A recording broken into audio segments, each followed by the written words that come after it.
ist meine Zwillingsschwester Sophie.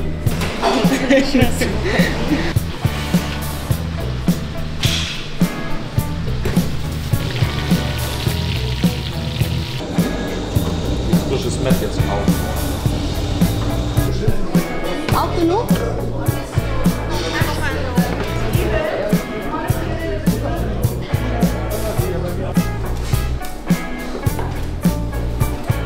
Bekommen Sie sonst noch was?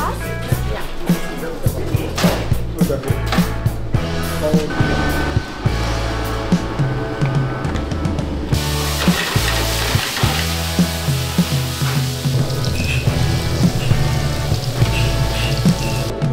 Was mit 3 Stück Kaufland drauf.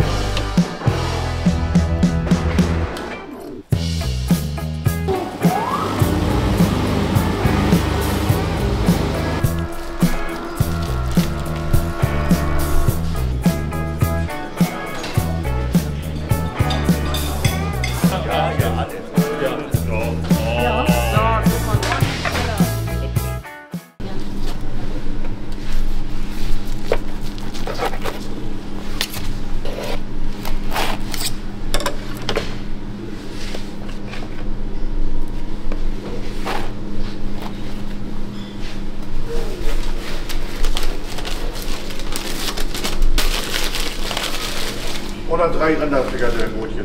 Jupp. Oder Billionbrötchen.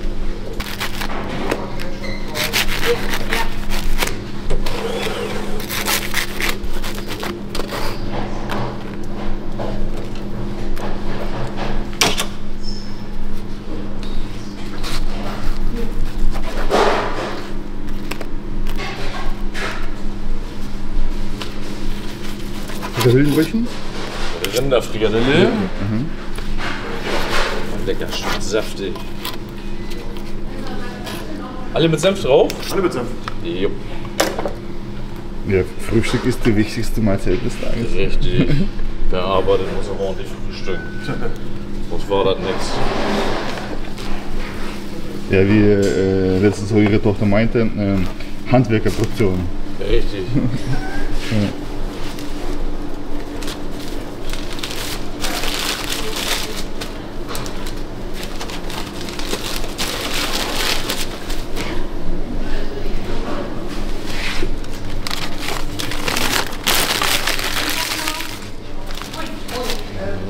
Ohne Tüte, wenn du hast. 16,70 €.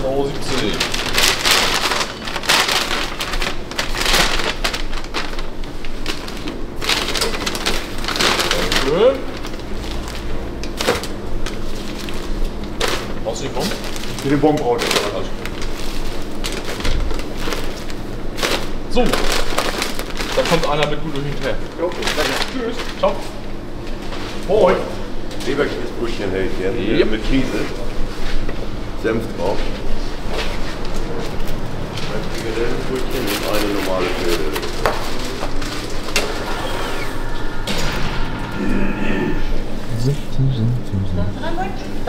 Käse. Ah, einen haben wir noch. Nein. Süßen Senf? Nee. Senf auch mal, was ist los heute Morgen? Was? Kann doch ja nicht. Großen Ansturm gehabt schon. Ja? Also gegen Katze. Das stimmt. Ja. Eine kleine Scheibe habe ich ja noch gefunden. So. Welcher Senf ist das? Bautzner? Welcher Ja, der Bautzner. Immer. Der ist immer gut. Senf? Okay. Kann man immer nehmen. Schon ewig. Ganz was Feines. Schönes Frikadellenbrötchen. Ja, was anderes kannst du jetzt auch nicht sagen, oder was? Nee. Was? Nee. Hatte ich ja verloren. Ne?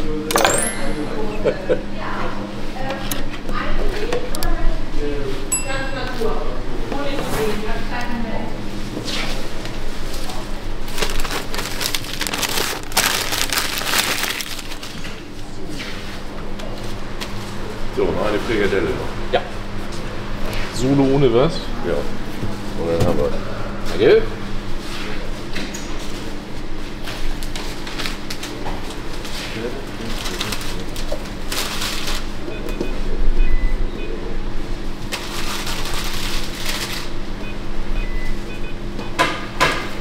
7 Euro.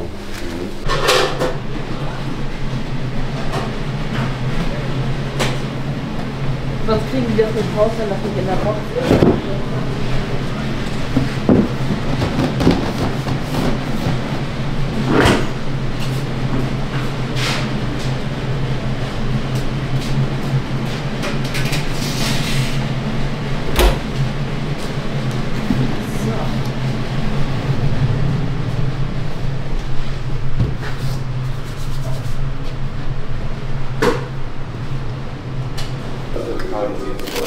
Einmal mit Kräuter und? Nee, genau. Das liegt eigentlich an der Datenbank. Also wir haben zum Beispiel Bier, bei dem Haus, wir haben das Fleisch im Kühlhof und Schal. Das liegt schon manchmal offen und dann übereinander. Und dann kommt entsprechend die Stelle. Möchtest du Senf oder Ketchup? Ketchup. Also, das sind nur tatsächlich Luftstellen, wo zueinander Bei dem? aber das haben wir nicht für uns gekauft. Weil also sowas haben wir eigentlich nie. Aber es kann mal passieren, dass man ein paar Stellen hat. Aber so einen wirklich großen haben wir natürlich nicht. Flasche? Gerne. Ringsrum, das sah wirklich aus wie immer das frische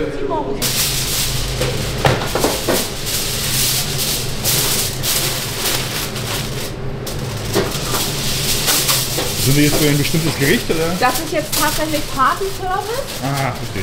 Das hat eine Firma bestellt, die kommt das gleich abholen. Für 50 Personen Bratkartoffeln, Pilzpfanne, Gemüse, verschiedene Braten, Soßen.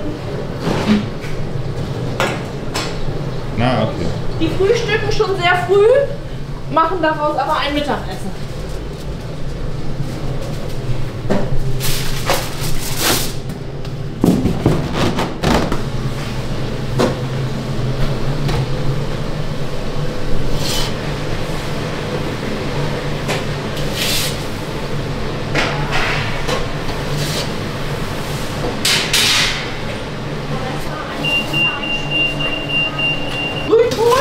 Mit Kasslakohl und Bauch und Backe. Dann haben wir so Röstkartoffeln, die habe ich hier schon vorbereitet, und Salzkartoffeln kommen hier. Die gehen jetzt gleich in den Topf.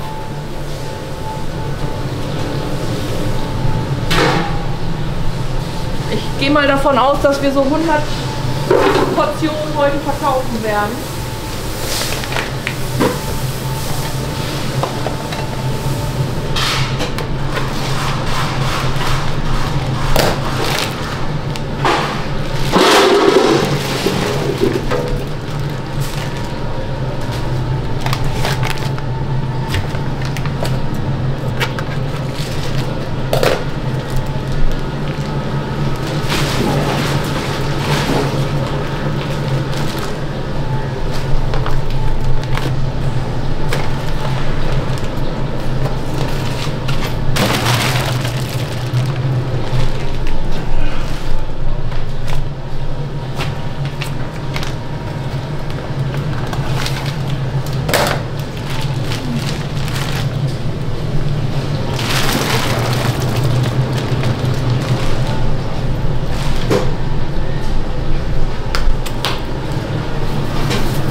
Das sind jetzt Rinderfrikadellen.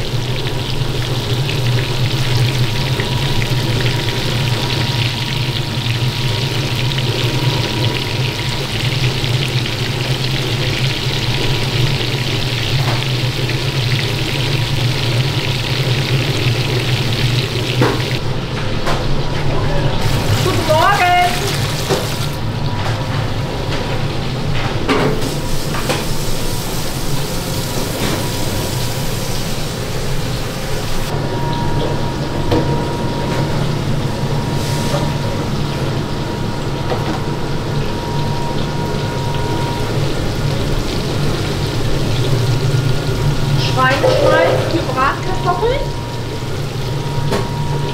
habe jetzt 6 Kilo Bratkartoffeln für die Gesellschaft.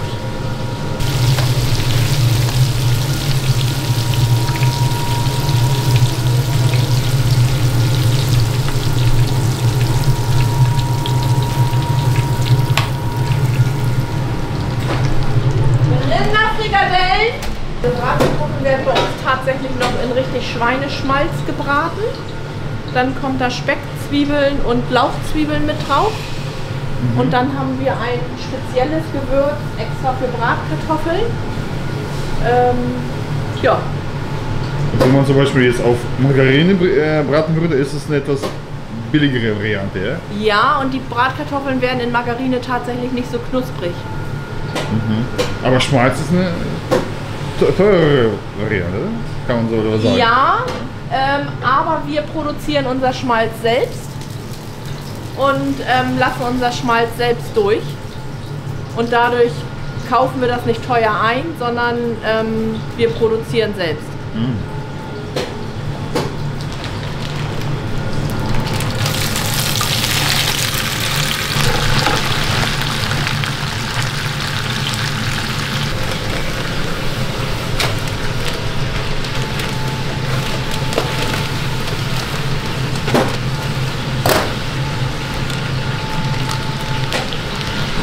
Ich muss noch mal eine Schale holen. Das Ganze nicht.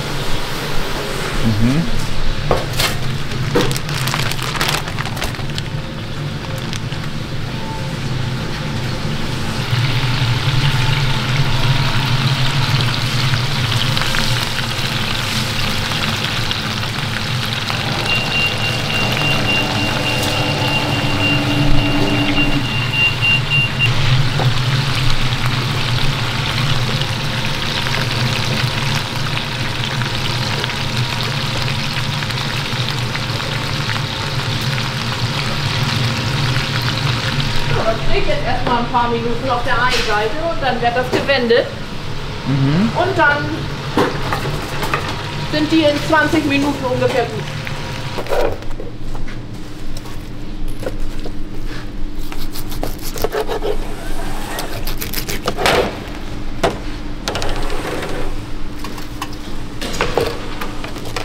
Möchtest du Senf oder Ketchup? Welcher Leberkäse war es? Der feine? Der feine, genau. So mitnehmen? So mitnehmen?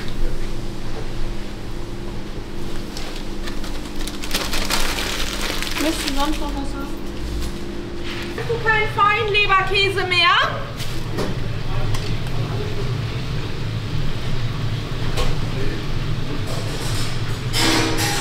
Dann dauert der feine Leberkäse etwas.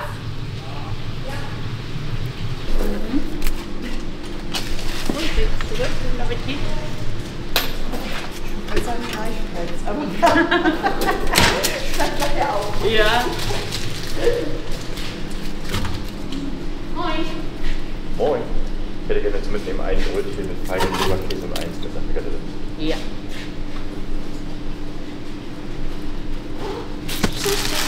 Danke. Oder Frikadelle, was bringt er?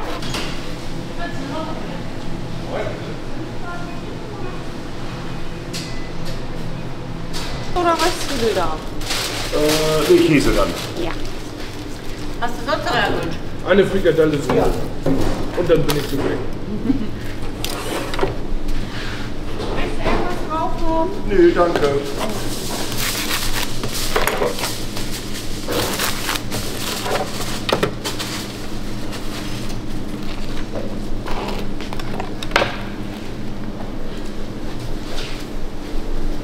Mann, oh Mann, also mit so einem Berichten wird man sicherlich bis Mittag satt.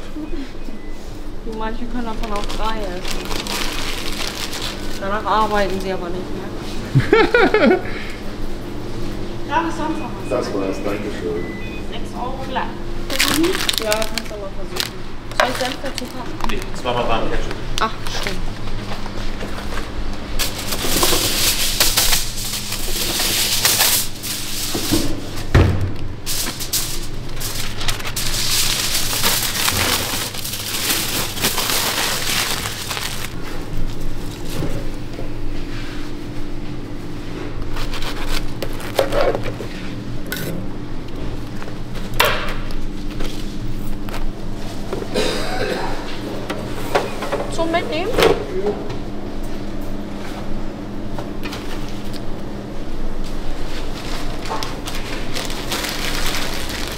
Sonst noch ein Wunsch?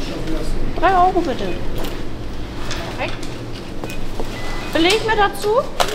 Okay. Tschüss. Frikadellenbrötchen, was kostet die? 2,30 €. Rinderfrikadelle. Rinderfrikadelle, das lass mich mal kurz nachschauen. 2,90 €. Und 2,30? 2,30 € die ganz normal.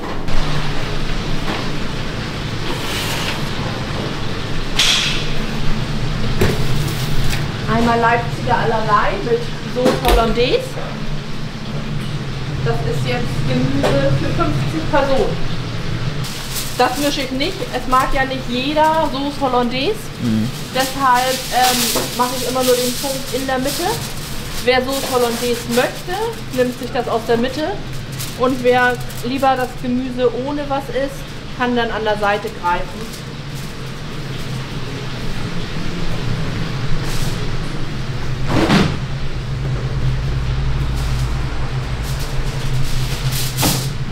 So, die Box ist voll.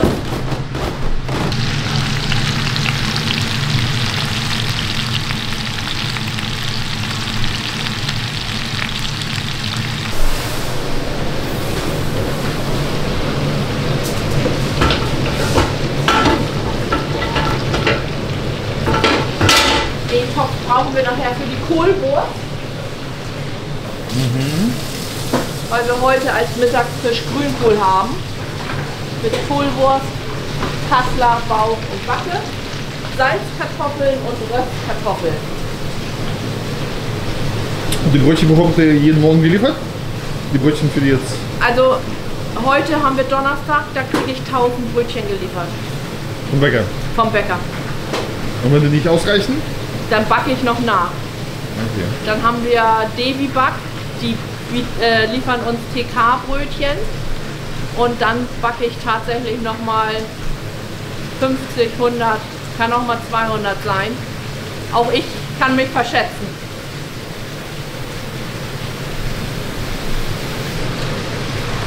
Kommt schon mal echt vor, dass ich mich komplett verschätzt habe. Wenn ich das aber früh morgens merke, um 3, dann kann ich immer noch beim Bäcker anrufen, der beliefert uns 2-mal am Tag. Und dann kann er uns noch mal schnell was nachschießen in der zweiten Tour. Das klappt im Allgemeinen gut. Um 15 Uhr? Nee, wir kriegen also einmal um 5 geliefert und einmal kriegen wir so um 7 geliefert. Das heißt, man muss schon, sagen wir mal, 6:30 Uhr Bescheid sagen. Ja. Ja? Ja. Ja, der kommt auch aus Buxtehude, Bäckerei Schmacke. Und der braucht natürlich auch eine Zeit noch hierher, ne?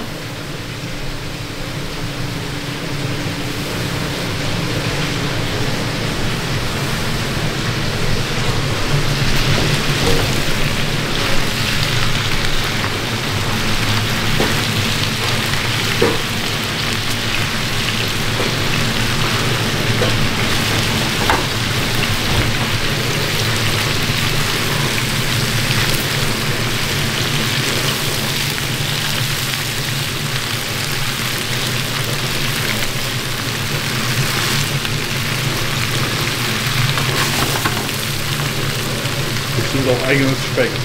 Ja, mit eigenen Speck. Einen riesengroßen Vorteil, dass man ja fast alles hausgemacht ist. Ja? Genau. Eigenware. Ja. Ja. Also wie meine Schwiegermutter noch gelebt hat, haben wir sogar die Kartoffeln selbst geschält, gepellt und geschnitten. Das können wir heute nicht mehr ableisten. Die muss ich tatsächlich dazu kaufen. Da kann ich keinen mehr hinstellen, geschweige denn, man findet auch gar keinen mehr, der Kartoffeln 25 Kilo am Tag schält und pellt. Die Zeiten sind vorbei.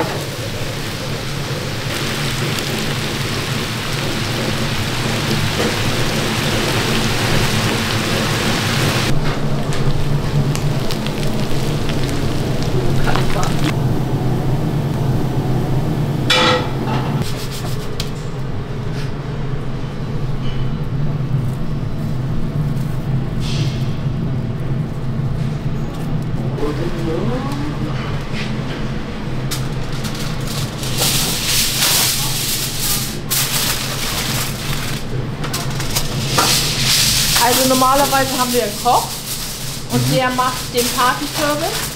So früh ist die Küche nicht besetzt, das heißt, dann springe ich oder Sophie ein. Und samstags mache ich grundsätzlich den Partyservice. Da bin ich, da hat der Koch frei, da mache ich immer den Partyservice. Ich koche jetzt Bratensoße. Das ist aufgefangener Sud, den wir von den ganzen Braten, die wir produzieren, auffangen. Ist für uns natürlich auch günstig, weil wir immer Sud haben. Wir haben 30 Kilo Braten mindestens am Tag, wenn nicht sogar mehr. Da fällt immer Sud ab. Der ist jetzt geliert, den mache ich jetzt zur Soße mit ein bisschen Sahne und dick ihn auch an. Und dann geht er gleich zur Gesellschaft mit raus.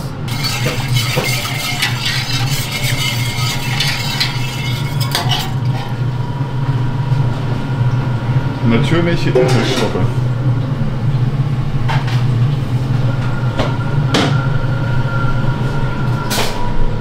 Ich muss sie natürlich auch schon abschmecken, um zu gucken, ob ich noch was dran machen muss oder nicht. Die ist gut.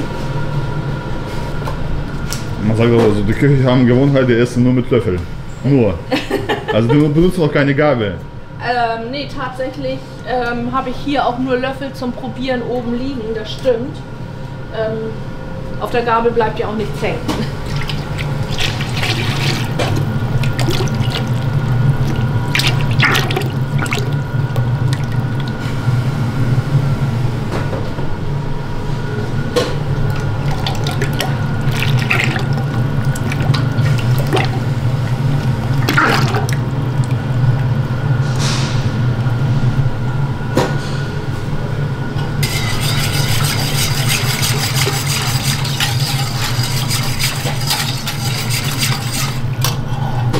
Und da kommt ein Schluck Zuckercouleur dran. Das macht die Soße einfach ein bisschen dunkler.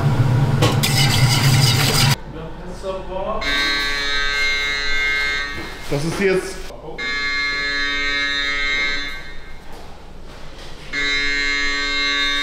Da ruft uns unser Kassler für den Grünkohl.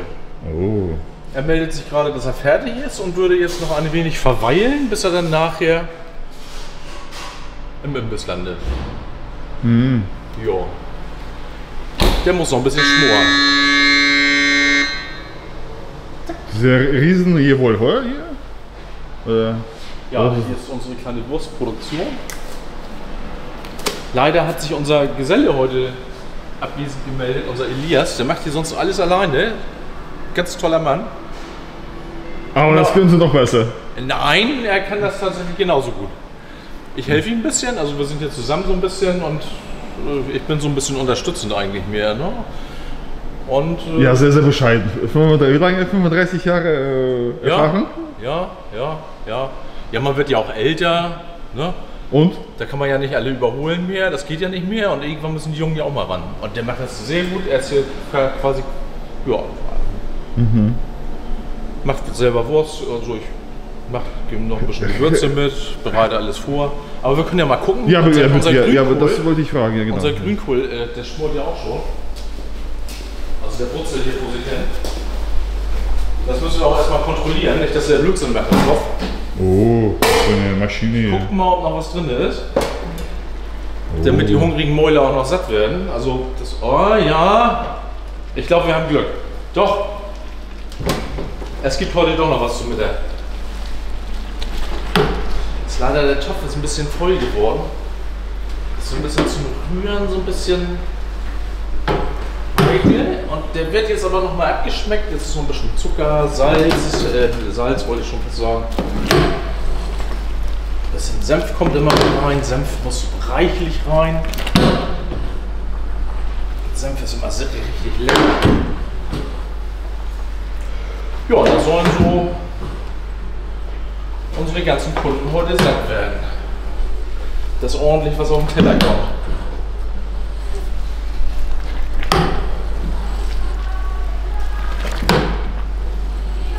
Wie heißt das überhaupt, so eine Maschine? Das ist ein Druckkessel ist das. Da kann man auch unsere Suppe kochen wir damit. Gulaschsuppe, Erbsensuppe. Passen 140 Liter rein. 140? Ja. Ja, zu voll darf er auch nicht sein. Der Deckel soll ja noch zu, ein bisschen Druck kommt noch drauf dann. Und für den Grünkohl ist es optimal. Da kann man richtig schön einmal eine große Portion kochen. Oh ja. So nachher mal abschmecken. Aber erstmal muss er noch ein bisschen vor sich hin brutzeln hier. Der junge Grünkohl. Wie lange braucht der insgesamt? 2 Stunden, 3 Stunden? Also hier lassen wir ihn tatsächlich jetzt so 5 Stunden. 5 Stunden? Ja, der kommt ganz früh, morgens um 5 haben wir ihn schon reingetan. Und so lange brutzelt er vor sich hin hier. Das braucht er auch ein bisschen. So. Deckel zu, der muss noch ein bisschen warten bis heute Mittag.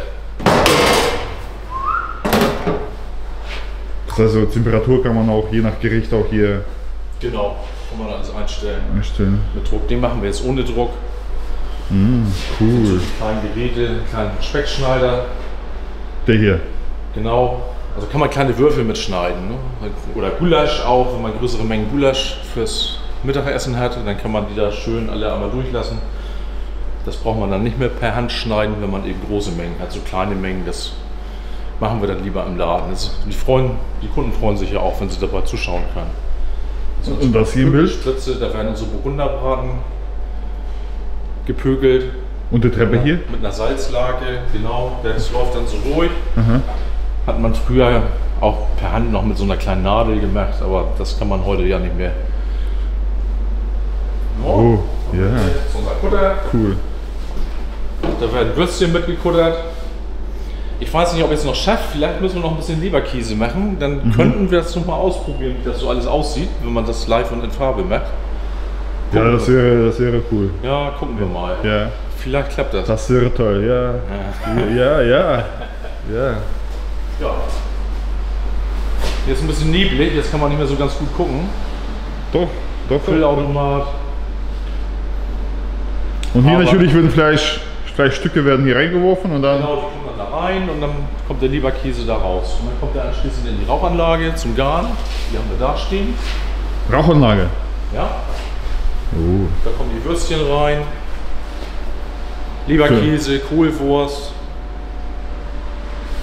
Aber die können da wie lange bleiben? Ein Tag? Nein, die werden dann nur fertig geräuchert. Das dauert 1-2 Stunden. Ach, okay. Und dann geht es ins Kühlhaus. Oh. Mal so reinduschen. Das so Leberwurst haben wir gerade gemacht. Ist gestern gerade geräuchert. Da haben wir Fleischkäse in Aufschnitt, Jagdwurst, Mortadella. So ein kleines Kühlhäuschen. Und das müssen wir, glaube ich, schneller. Ja. Die Regierung ruft schon. Jetzt muss ich schnell wieder zum Partyservice. Danke sehr. Ja.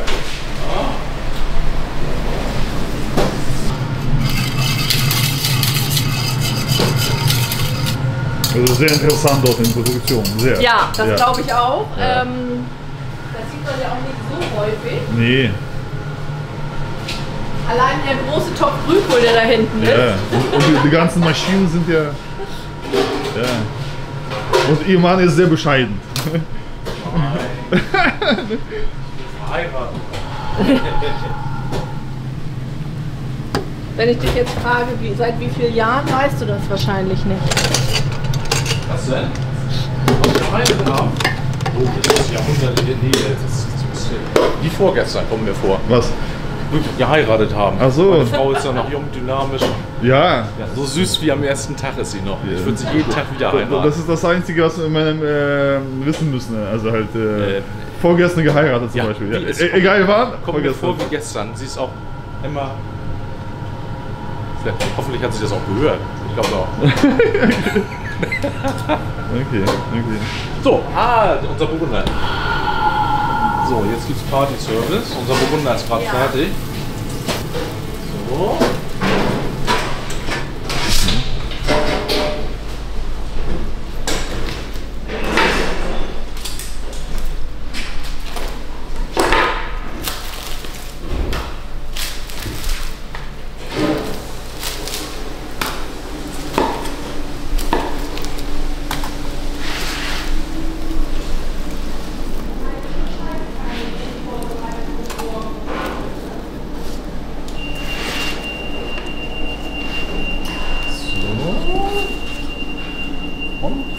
wird er geschnitten. Und dann kommt da gleich auch so ein kleines Blech.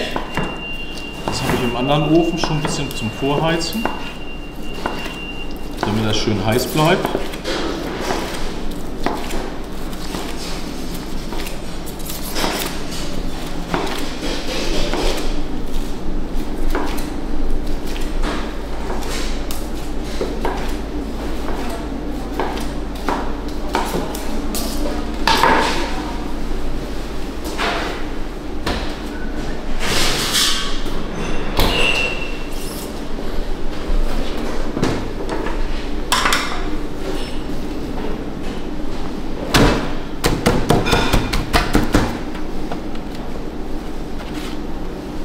Und der Kruste oben drauf?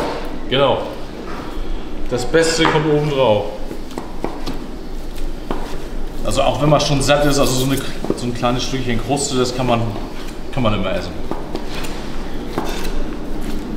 Mögen ja sogar einige Kunden, die gar kein Fleisch essen, so ein Stückchen Kruste, das geht immer.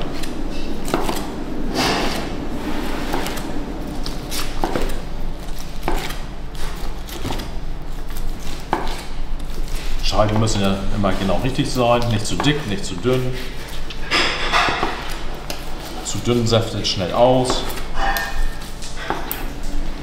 Zu dick mögen die Kunden dann auch nicht, weil so eine Riesenscheibe mag auch nicht jeder, aber das ist schon so.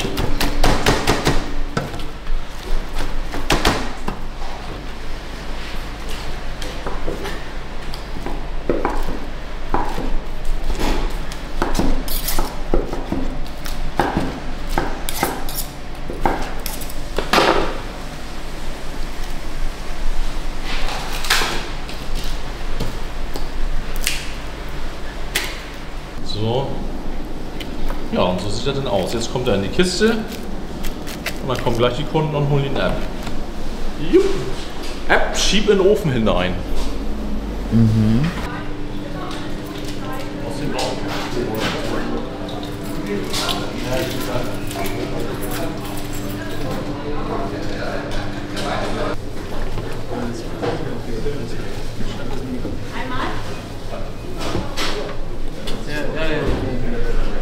Möchtest du da irgendwas drauf?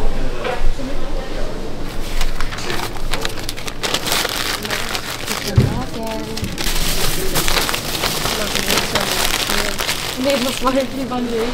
Moin. Bekommen Sie sonst noch was? Ja.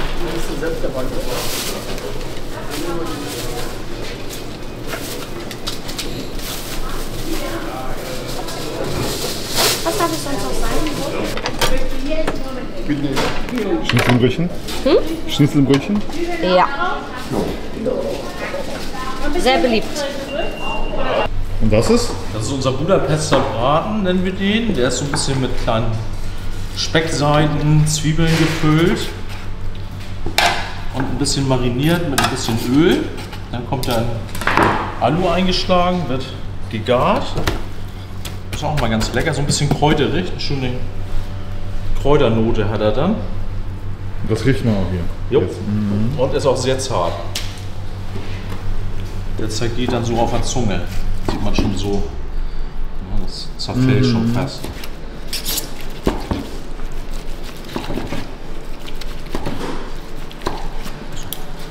Ein bisschen vorgeschnittene Scheiben und dann ist immer so ein bisschen Speck und Zwiebel dazwischen gelegt. Und natürlich die Kräuter noch. Das ist vom Nacken. Vom Schweinenacken.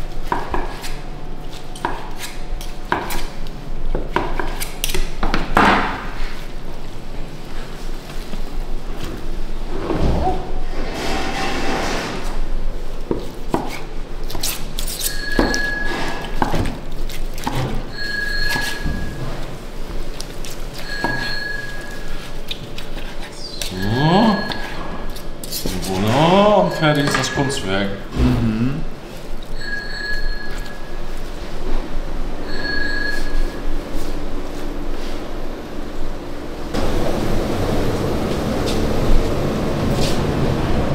Bitte sehr, mein Hase.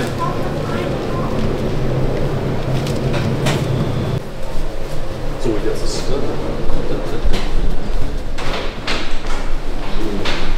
jetzt haben Aufzeichnung bekommen. Unser Met ist alle. Unsere Mettbrötchen. Und jetzt müssen wir schnell neues Met machen. Eine Kiste voll.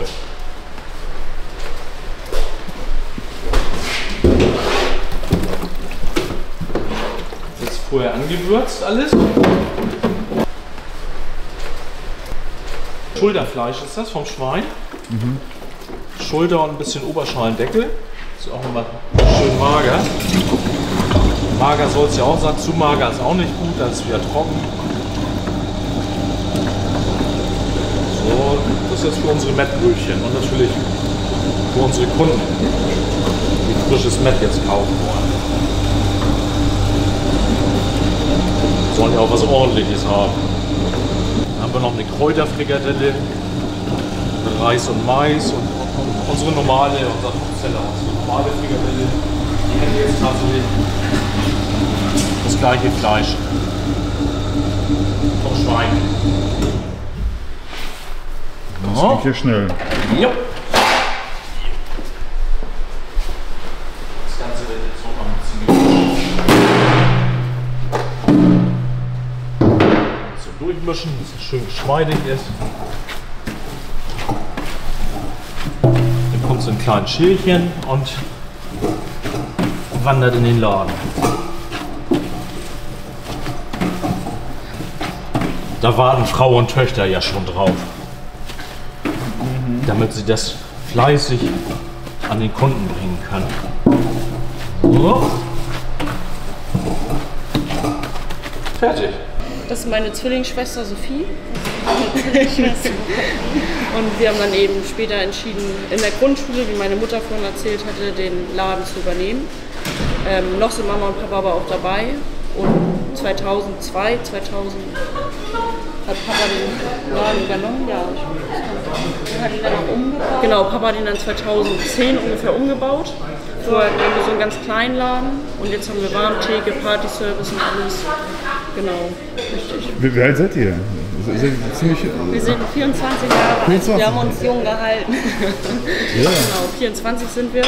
Wir haben direkt nach der Realschule mit der Ausbildung angefangen. Sie hat Köchin gelernt und ich Fleischerin. Habe 2000, jetzt muss ich lügen, 2023 glaube ich meinen Meister gemacht. Also ich habe auch schon meinen Fleischermeister. Und Papa und Mama sind aber auch noch fleißig dabei. Da sind wir auch noch ganz glücklich drüber. Ja, das ist Unterstützung. Ihr wisst bestimmt von euren Großeltern, wie das angefangen ist. Ja. Also das war 1935. Genau, 1935 hat Opa hat den Laden, also das Haus gebaut tatsächlich. Und Papa hat dann eben den Laden umgebaut. Ne? Opa hatte früher noch nicht viel, also das war wirklich ein kleiner Laden. Mein Onkel hat da noch mitgemacht damals, also der Bruder von meinem Vater. Der hat sich dann aber auf dem Markt tatsächlich in Harburg am Sand Geschäft aufgebaut, auch eine Fleischerei. Die hat er mittlerweile aber zugemacht, weil er tatsächlich aus Personalgründen nicht weitermachen konnte und gesundheitlichen Gründen. Und meine Cousine, er hat auch eine Tochter, die auch Fleischerin gelernt hat. Und die wollte tatsächlich den Laden aber auch nicht alleine weiterführen, weil es doch eben ziemlich viel Arbeit ist. Ne? Mit Wurstwaren kann sich ein Fleischer gar nicht mehr halten. Also er muss einen Imbiss haben und sich noch... Oder Partyservice. Ne? Also in 30er Jahren ist das angefangen als Schlachterei? Als richtige Schlachterei. Genau, wir haben selber noch geschlachtet bis zum Jahr 2000. Und dann hat Papa tatsächlich aufgehört zu schlachten. Weil die Auflagen dann auch so... Genau, die Auflagen, und wir waren viel zu klein. Ne? Wir hatten nur einen ganz kleinen Laden, Produktion und alles. Genau, machen unseren ganzen Aufschnitt aber noch selber, so Brühwurst und Kochwurst. Rohwurst, Salami kaufen wir tatsächlich viel zu. Da machen wir noch unsere Zwiebelmettwurst selber. Aber für die Salami haben wir die ganzen Reifenräume nicht und alles. Das heißt, ab 2000 ist begonnen mit Imbestand? Ungefähr, ja. Also 2000 hat Papa so langsam angefangen, dass wir so Leberkäsebrötchen gemacht haben und Frikadellenbrötchen. Und dann haben wir uns eben erweitert mit dem ganzen Mittagstisch. Ne? Wir haben jetzt ja so einen wechselnden Mittagstisch von montags bis freitags. Und das hat sich dann eben, das noch dazugekommen. Aber sonst haben wir so Brötchen, haben wir schon immer verkauft, so halbe Brötchen. Und das ist eben nur größer geworden. Ne? Das ist somit das Hauptgeschäft jetzt. Ein einfaches deutsches Mittagessen. Du kommst ja eher selten jetzt unterwegs, wenn du irgendwo lang fährst. Und für den Preis kriegt man jetzt eigentlich unter 10 € kriegt man ja eigentlich kein Essen mehr heutzutage. Ja, und es soll eben schnell gehen. Ne? Die Leute wollen schnell was essen, wollen wieder weiterarbeiten. Und das ist eben unser Ziel, was wir so ein bisschen probieren zu erreichen. Ne? Dass man nicht ganz so lange wartet. Zur Mittagszeit ist es tatsächlich ein bisschen chaotisch, auch auf dem Parkplatz. Ja. Aber den dürfen wir leider nicht vergrößern. Also das ist schon. Ja. Dienstags gibt es Schnitzel mit Jägersoße. Genau, und mittwochs gibt's. Mittwochs ist immer so ein Eintopftag bei uns. Und Freitag immer Fisch. Genau, und Donnerstag ist immer so ein bisschen teureres Essen, also so ein bisschen Rinder. Entweder Rindergulasch haben wir oft, Schweinefilet. Genau, Schweinefilet, Hähnchengyros oder so ein Rinderbraten. Ne? Das kostet dann auch ein bisschen mehr tatsächlich, Fisch. Und der Donnerstags, der Mittagsfisch ist immer ein bisschen teurer. Also man kann sagen, traditionelle deutsche Küche. Ja, genau, richtig. Also Mittwochs immer Eintopf, Freitags immer Fisch. Genau. Und wer entscheidet das? Also Sophie, das... Ja, das mache ich noch mit meiner Mutter zusammen. Das entscheiden wir immer alle so ein bisschen zusammen. Wir gucken immer so, was hatten wir lange nicht. Und was wünschen sich die Kunden? Genau, manchmal haben wir tatsächlich Wünsche von Kunden, dass sie so sagen, oh, wir hätten mal gern wieder Senfeier oder sowas. Irgendwas, was so ein bisschen seltener ist, ne? Was nicht mehr ganz so oft angeboten wird, so Krützwurst zum Beispiel oder Schweineleber. Das machen wir dann auf Wunsch von ein paar Kunden, wenn die sagen, sie hätten das eben gerne. Ja, Ja, toll. Achso, ich glaube, es wird sich aber sehr freuen. Ich kann jetzt am Morgen ja auch Enkelkinder führen. Wollt ihr noch nicht? Das dauert noch ein bisschen.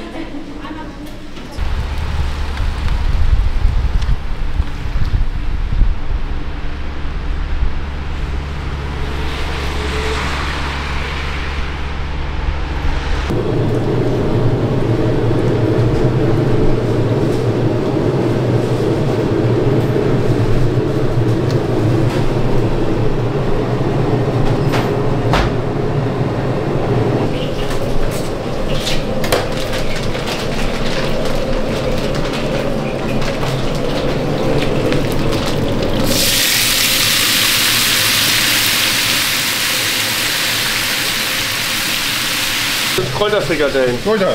Ja.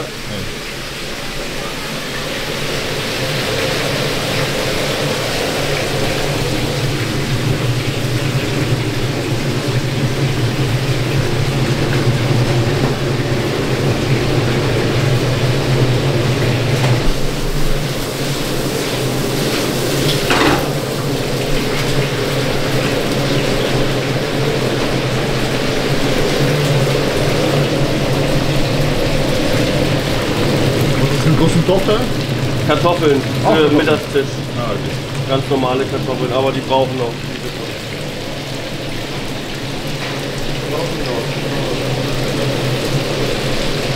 Wie viel Liter ist der? 50, 60? Der Topf? 60 Liter? 50? Ja, 50 Liter.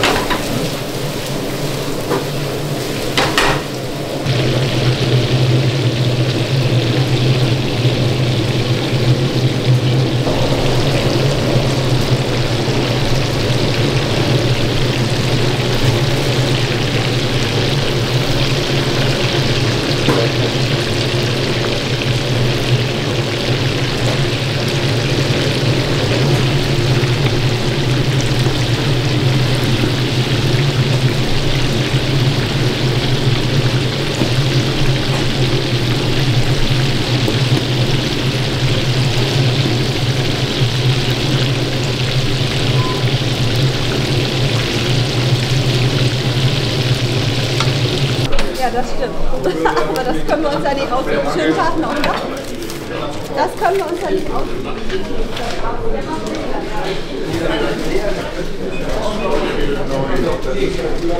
1068. Ja, perfekt.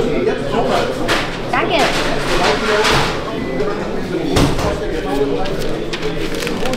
Brauchen Sie sonst noch was?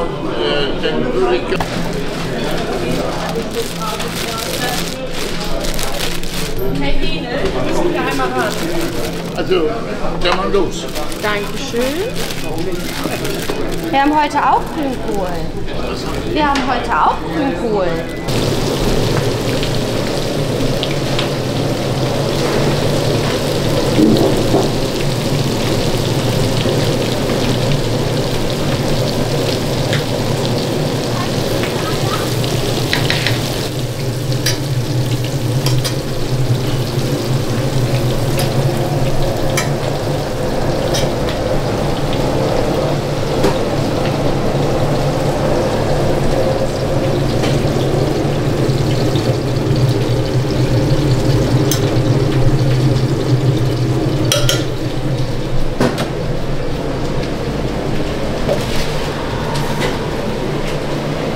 Nicht, dass man die nachher verwechselt, oder? Also, nee, das wissen die da vorne schon. Also, das dachte ich am Anfang auch, aber das wissen die schon, was man. Dafür arbeiten die schon zu lange hier.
Wer vergisst, dann hast du nachher zu dunkle Bratkartoffeln. Das geht halt auch nicht.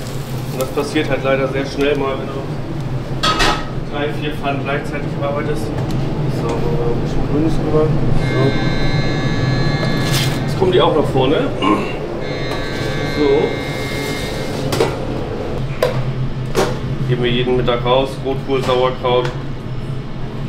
Damit die Gäste eine kleine Auswahl haben.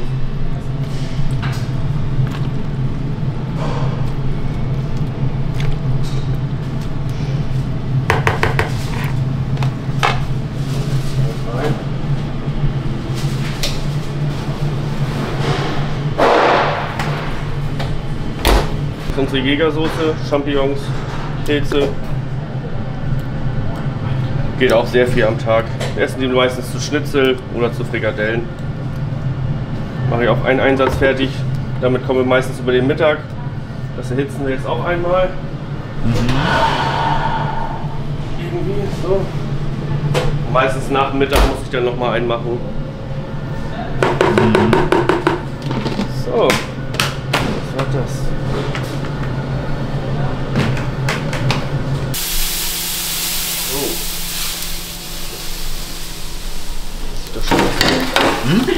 Der sieht doch schon besser aus. Ja.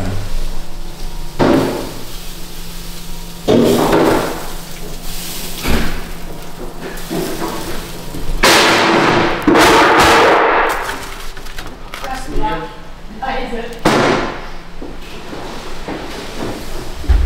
Danke, Erwin.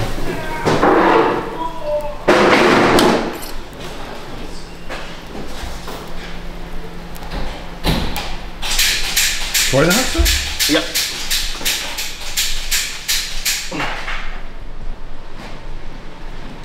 Die Zwiebeln auch wieder.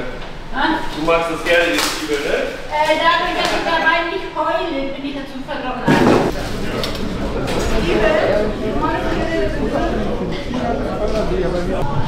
Die weiß ich nicht, was sie macht. Die macht Zwiebeln. Zwiebeln schält sie. Du musst wieder nach vorne, Susanne. Okay. Geht das? Ja, das geht. Soll ich dir helfen? Ja, alles gut. Das machen wir jetzt eben Stück für Stück, weil der Topf zu groß ist.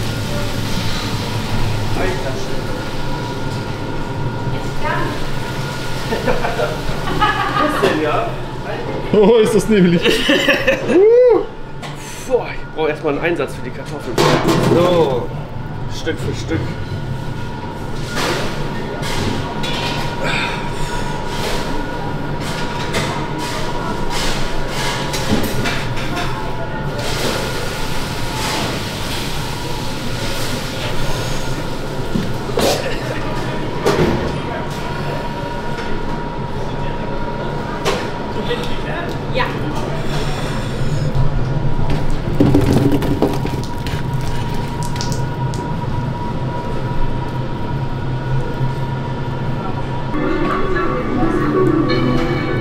reicht auf jeden Fall für den Mittag.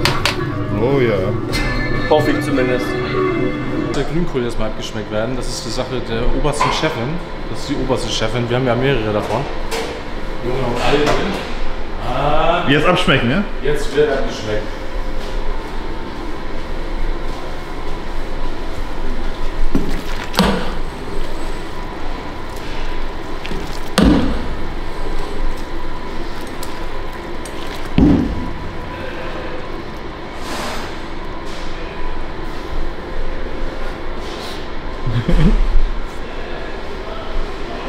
Ich muss noch ein bisschen nachwürzen. Senf, Salz, Gewürze.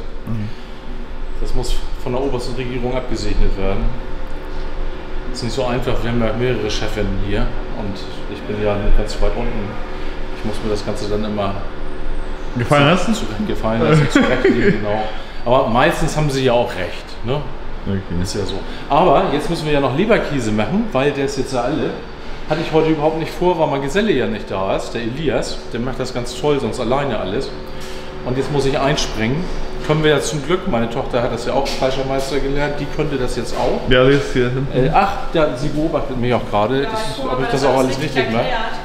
Aber ich versuche mein Bestes. Also, meine Gattin, die würzt jetzt schön, macht den Grünkohl. Parallel fange ich jetzt aber schon beim Leberkäse auch an. Das wird dann noch ein bisschen lauter. Schön. Da kommt gleich Fleisch in den Kutter. Da wird gerührt. Ja, wir machen das zweigleisig so ein bisschen. Also ich fange einfach schon mal an, weil das muss fertig werden. Ich mache Platz. Aber wir können da auch ein bisschen gucken sonst. Das ist unsere Kuttermaschine, macht man sonst der Elias ja immer ganz alleine. Der hat bei uns auch gelernt, ist schon, ich weiß gar nicht, wie lange der hier ist. 10 Jahre? Ja, ne? Ja, bestimmt schon 10 Jahre. Hat er da angefangen? Also der ist 30, 10 Jahre mindestens. Ich weiß noch, wie er in den Laden gelaufen ist, hat sich vorgestellt, haben wir gedacht, nee, so was Zappeliges, das können wir gar nicht nehmen.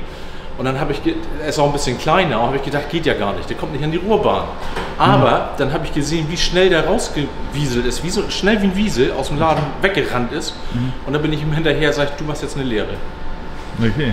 Ja. Aber ansonsten kann das auch Marie übernehmen, ne? Wie bitte? Du kannst es auch übernehmen, du bist ja auch Fleischer. Ja, ich habe meinen ersten Azubi, der ist heute leider nicht da, das ist der Alex. Und der ist jetzt im 3. Lehrjahr und hat im Juli, glaube ich, sogar seine Abschlussprüfung. Also mal gucken, was das wird. Wir sind alle sehr gespannt, aber das schafft er auf jeden Fall. Den bildet Marie ganz alleine aus, weil Marie ja schon Fleischermeisterin ist. So ist es. Und ich bin ja nur die Löfgastgattin. Ich putter jetzt erstmal eine Wurst. Das Problem ist, ich muss erstmal gucken, wo ich das Fleisch hingestellt habe. Das steht da. Deswegen, meine Chefin, die weiß das meistens, deswegen alleine bin ich immer... Ich habe das beobachtet, wie er sich das sortiert hat. Er hat sich das Fleisch da hingestellt. Magerfleisch rein, schön von der Schulter.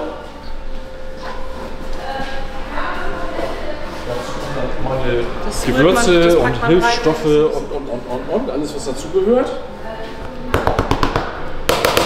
Den stellen wir dann an, dann kommt ein bisschen Eis dazu, die Hälfte.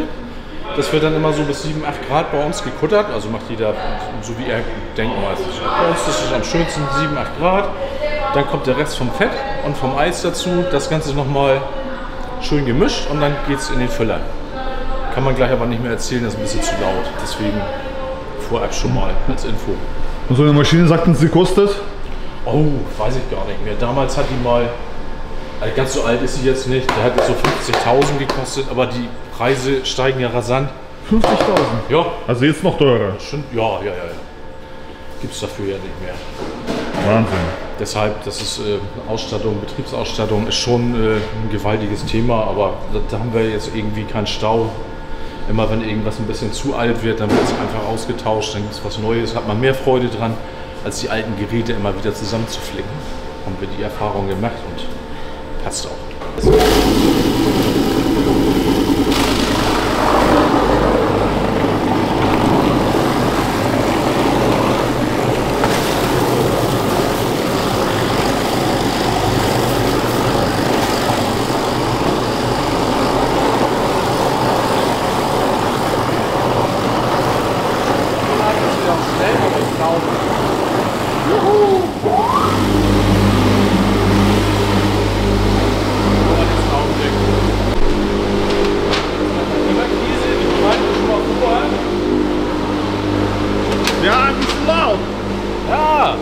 Aber head it up.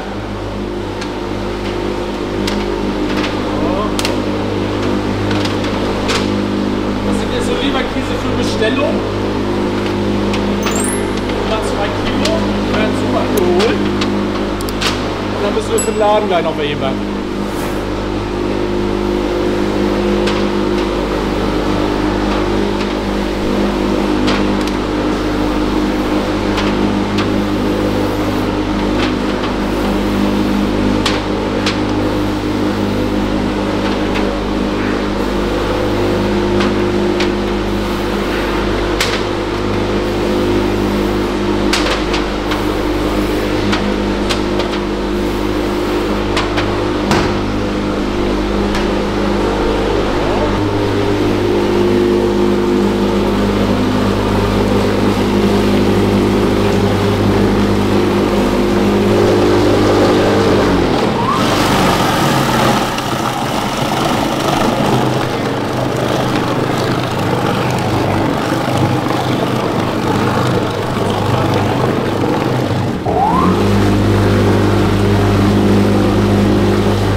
Nackenspeck, also was Fetteres.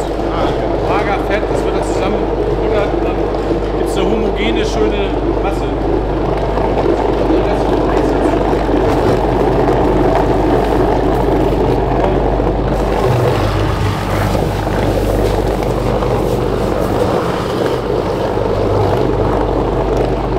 Das Ganze ist jetzt bis 12 Grad kuttern wir jetzt. Und der Kutter meldet sich von selber, der geht dann aus, wenn er 12 Grad erreicht hat. 12 Grad? Ja, okay. 12 Grad ist fertig.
lieber machen, meiner Arbeitszeit. Als was?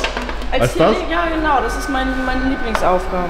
Eigentlich wollte Marie YouTuber werden. Ja. Aber ich habe gesagt, lern mal lieber was Ordentliches. Ja, übernehmen wir lieber den Betrieb. Wenn das Internet mal abgeschaltet wird, dann können wir immer noch Wurst machen. Genau.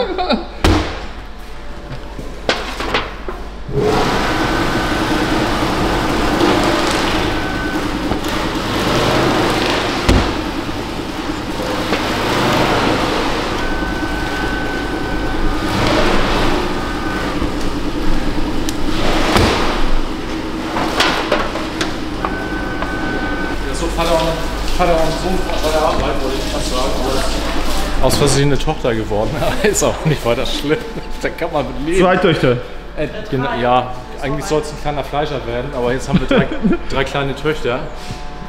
Aber die sind mittlerweile ganz groß. Aber macht sie ganz toll. Sie kann es auch sehr gut alles selbst jetzt. Also wir haben es nur mal so gezeigt. Das ist das Schöne bei uns, wir sind alle vielseitig und können eigentlich alles.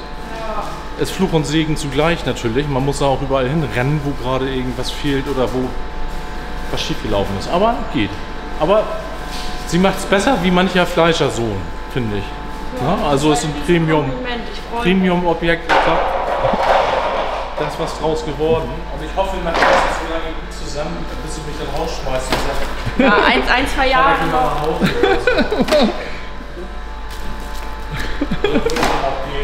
Obwohl, das macht mir Spaß, das ist das Doofe. Ich wüsste dann nicht so recht, was ich da machen sollte. Vielleicht müssten wir dann so zur Aushilfe so ja, Job Ihr Vater ist ja auch gegangen. Ihr Vater. Was? Ihr Vater. Nee, der war bis 93. Also bis 92 hat er hier noch gearbeitet. 92? Ja, ich habe ihn immer abgeholt. Dann haben Sie ja noch 40 Jahre vor sich. Ja, eigentlich ja. Ich weiß auch. Ja, vielleicht ein kleines Hobby wäre ganz schön, aber man kann ja mal gucken. Also ich guck mal, wie sich das entwickelt. Okay. Also Vater, ich habe ihn, ich glaube Mutter wollte ihn auch immer mal loswerden. Deswegen hat sie auch immer gesagt, hol ihn bloß ab. Naja, ich bin dann los und habe ihn geholt, dann hat er ein bisschen Zwiebel geschält, aber hat ihm Spaß gemacht. Also sonst wäre man ja auch nicht 93 geworden. Mhm. Ja, doch. Mhm. Ja. Ja, Leberkäse läuft. Gibst du mir die Schale? Danke, Chef. Ja, und das Schöne bei uns ist, wir haben 3 Töchter und alle sind sowas geworden. Ne? Die eine ist Psychologe, ist damit auch sehr erfolgreich und macht uns auch sehr viel Freude. Die ältere Tochter? Die älteste. Die älteste? Ja, die ist Psychologe. Ah. Ist natürlich auch ganz schön, sie hilft uns dann auch mal, wenn wir ein Problem haben oder so, das können wir dann besprechen. Und die beiden Jüngeren sind mehr handwerklich begabt, aber natürlich auch schlau. Das ist okay, ja. Sehr schön, ne? Das ist nicht selbstverständlich heute. Ja, wer ist die älteste? 28. Also, okay. Ja. Genau, 28 ist sie, weiß ich natürlich. Ich weiß zum Beispiel, wie alt Marie ist, die ist genau 24. Ja. Weil die ist im Jahre 2000 geboren, das kann man sich total gut merken. Und da ihre Schwester ja ein Zwilling ist, kann ich mir beide gut merken. Nur bei meiner Frau hatte ich immer Probleme, aber die habe ich jetzt, das habe ich jetzt hingekriegt. Also mit dem Geburtsdatum, das vergesse ich nicht mehr. Mhm. Ja. Okay. Habe ich mir auf die Sparkassenkarte geschrieben. Das Pin von der Sparkasse. Ja, der alte Pin natürlich. Ich habe ihn jetzt geändert.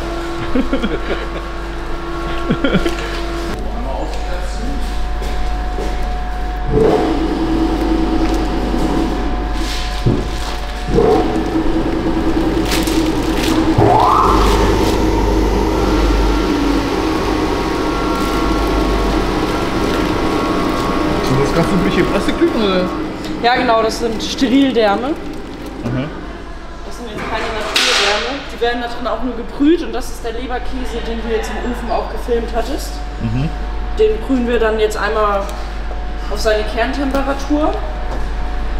Auf 68 Grad Kern brühen wir den. Und danach geht er nochmal in den Kessel. Also wenn er fertig gebrüht ist, geht er hier in den Kessel rein. Und wenn die vorne Leberkäse brauchen, dann schneiden wir ihn einfach aus der Folie raus und überkrusten den nochmal für 10 Minuten.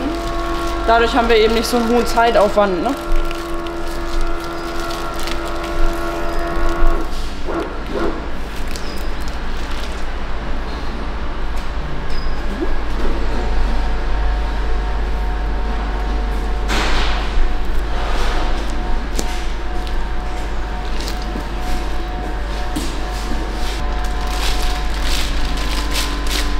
Fleischermeister Marie bei der Arbeit.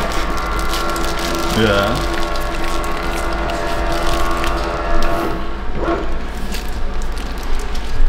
Kontrolliere das immer noch mal, ob es das immer ordentlich macht. Ja, ich kontrolliere das bei ihm auch, weil man weiß ja nie im Alter, vielleicht versagen die Fähigkeiten irgendwann immer mal. Ja, das ist einigermaßen gut. Doch, das ist ordentlich. Ja, das ist ganz ordentlich. Toll. Marie, ganz toll. Ja. Hat sie sehr gut gemacht. Ganz toll. Ja. Ich weiß nicht, wer dir das gezeigt hat, aber das ist richtig gut geworden. Das war Opa mit 19. Ah. Herr Lester, wie sieht das mit Konkurrenz aus? Konkurrenz, ja. Konkurrenzgedanke. Ich glaube, das war früher mal, dass man irgendwie Konkurrenzgedanken hätte. Nee, haben wir gar nicht. Man freut sich im Gegenteil, wenn man mal einen Kollegen noch sieht, der überlebt hat.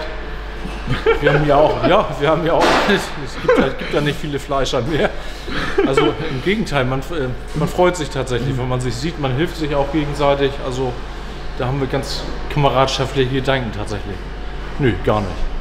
Okay, wunderbar. Ja.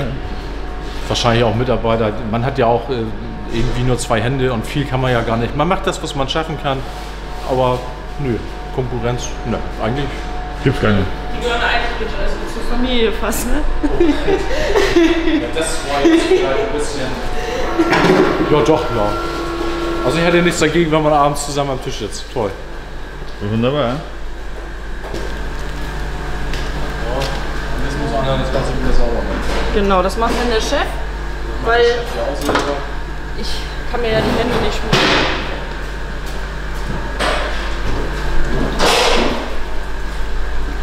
So, hier wird er jetzt reingepackt.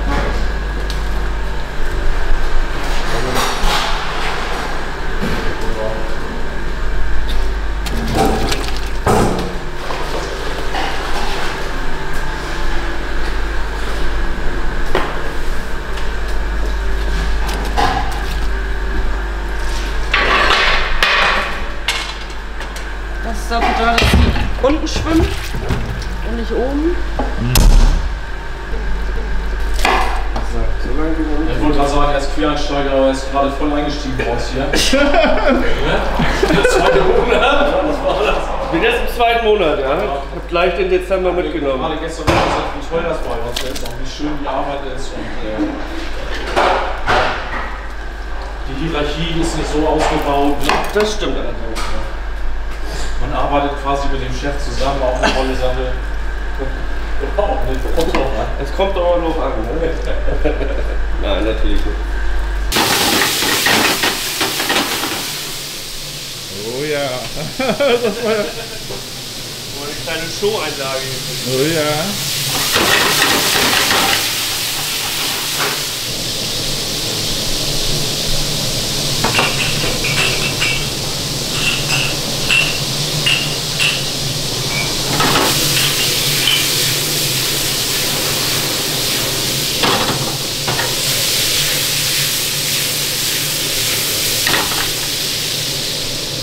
So habe ich hier nicht gebogen. Ja.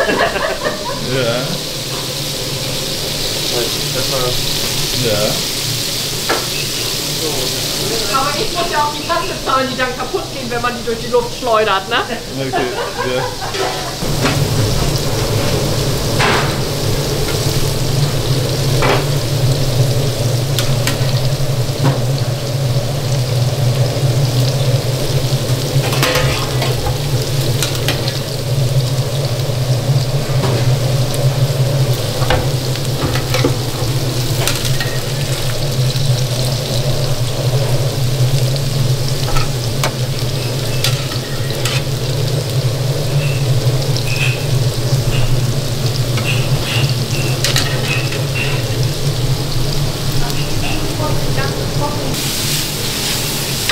So, und jetzt kommt der Zucker, von dem du gerade eben schon gesprochen hast.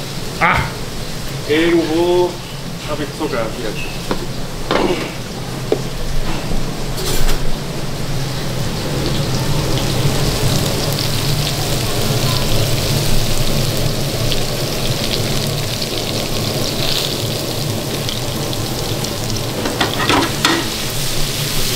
heiß werden lassen.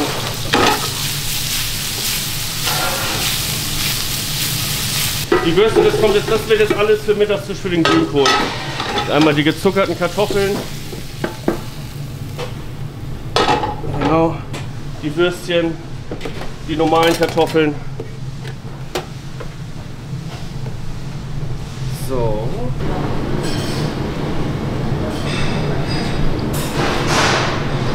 Damit die Würste nicht so austrocknen und ein bisschen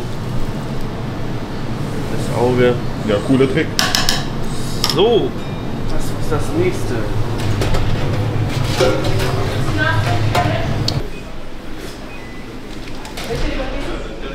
Und außerdem ja, jetzt klein.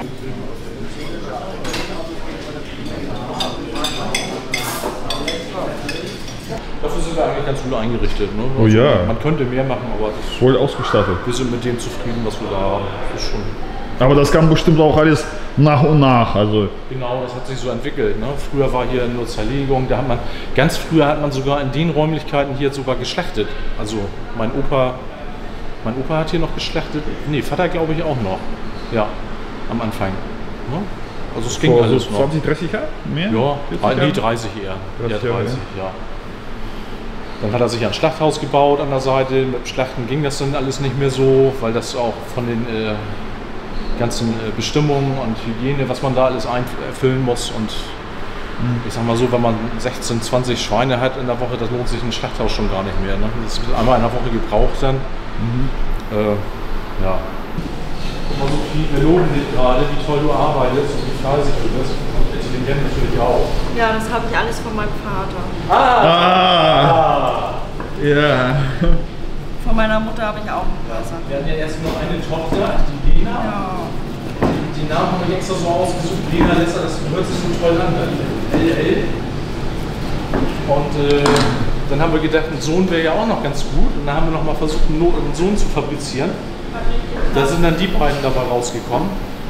Das war jetzt mit dem Namen natürlich doof, aber Marie Sophie hört sich jetzt auch ganz gut.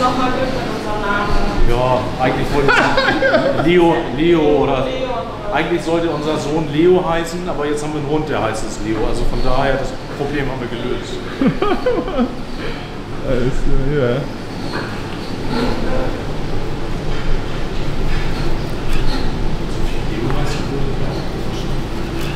Das stimmt. Das ist unser Mittagstisch.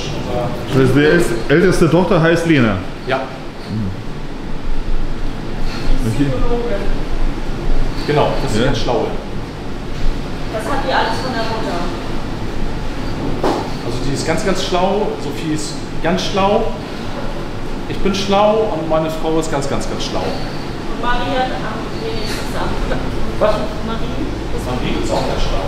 Also eigentlich sind wir alle ganz schlau. Ganz, ganz schlau. Sehr tolle Unterhaltung. So ein bisschen doof, wo so viel bleiben, muss auch sein. Ne? Das ist auch Stoff.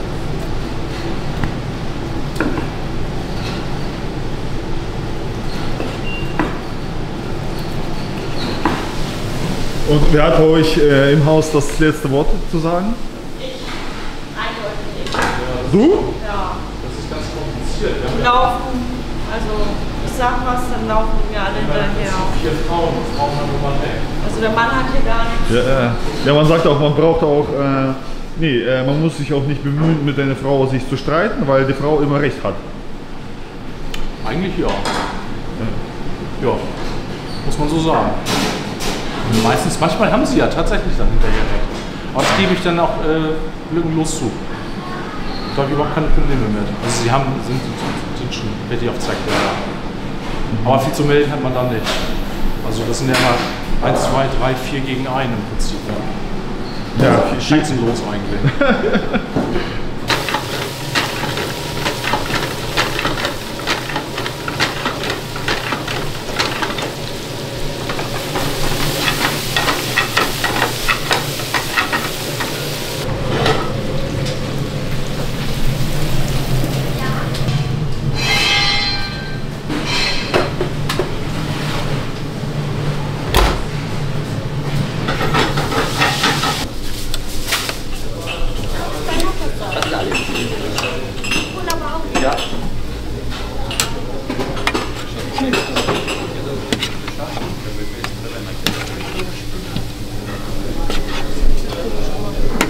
so? Da frag mal den Koch. Ist der Kassler links rum rein? Nein, Schnitzi. Die sollt ihr nicht eingeben?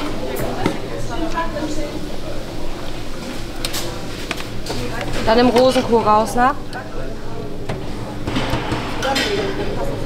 aber es ist ja auch so, dann steht auch so. Ich glaube, ich nehme das 200 MSG raus. Oder jetzt schon.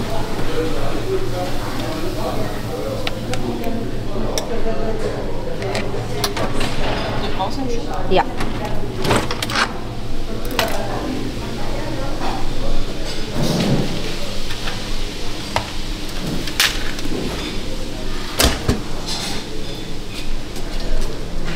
Kleinklecks und Mantel. Wir sagen Stopp. Und bitte von den dunklen oben. Kanon. Jo, alles klar, das reicht. Danke. Hier haben wir noch eine richtig schöne dunkle, Ja, okay. die nicht mit will. Ja, klar. Senf, Ketchup? Mach mit. Bisschen Senf? Ja. Aber vorher nicht. Ja. Besser ist.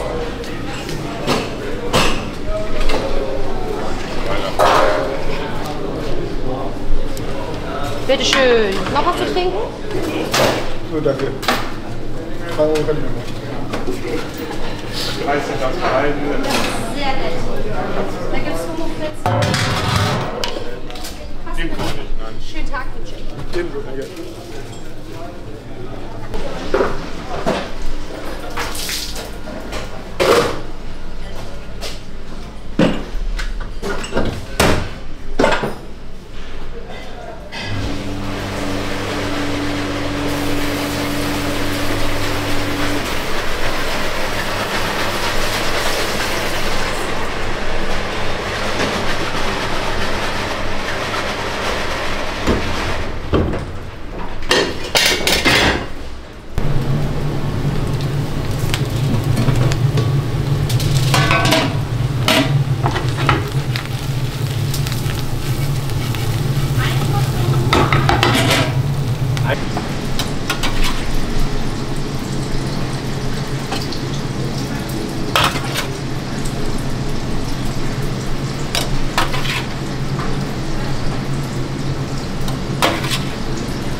Und außerdem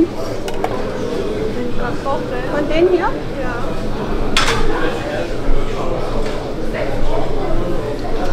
So, wie viele? Das reicht. Gut. Ja. Das hier? Ja. Auch genug? So? Ja, gerne.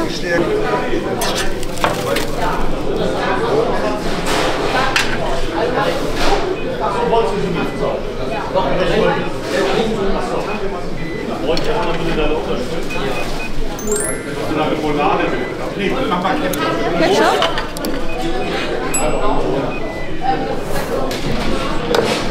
Und? Ja, komm. Was mit 3 Stücken Bauchfleisch drauf? Moin. Moin. Ich hätte gerne Rinderfrikadellen mit Senf. Portion Rührei. Alle ohne Brötchen? Zum Abmachen. Möchtest du da Senf zu haben? Okay, danke. Ein ganzes mit Schweinebraten und Gelee hätte ich gern. Zum Jäsen.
Möchten Sie Senf dazu haben?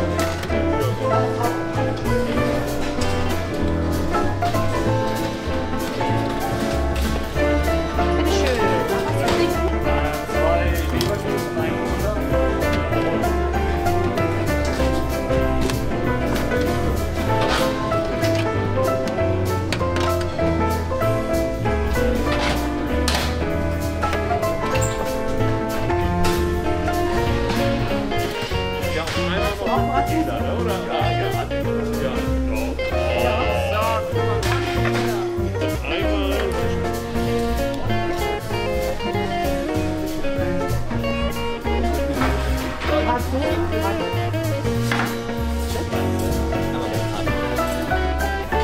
Hast du Senfketchup süß drauf?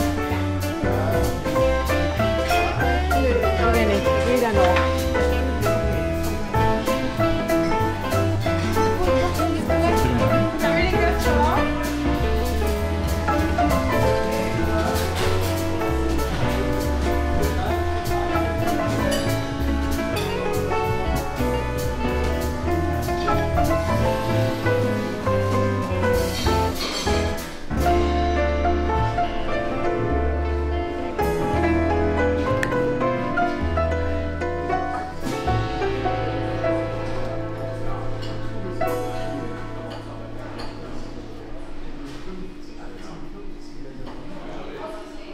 Begleitet das schon seit Jahren. Ja. Seit wie vielen Jahren? Seit wie vielen Jahren? Ne? Oh, ich sag mal so, ich kenne auch noch den alten Ja, hier, Bereich. einen schönen alten Kunden, genau, alten so, Kunden. gerade so spontan Ne? hier. Ja. Kollege Bruns, sagt ihr das was? Ja. Allianz-Standort? Fast Nachbarn, ne? Ja. Man tauscht sich aus. Ja. Ja, uralter Kunde, kommt schon seit Jahrhunderten. Ich bin immer sehr begeistert oder hier. Jahrzehnte lieber. Bratkartoffeln mit Leberkäse im Mittagstisch. Hervorragend. Ja, das sieht auch sehr gut. Und Preis-Leistungs-Verhältnis 1A. Diese Werbeveranstaltung. Was ist Toll. das? Ja? Cut. Gleich nochmal eine Frikadelle hier holen.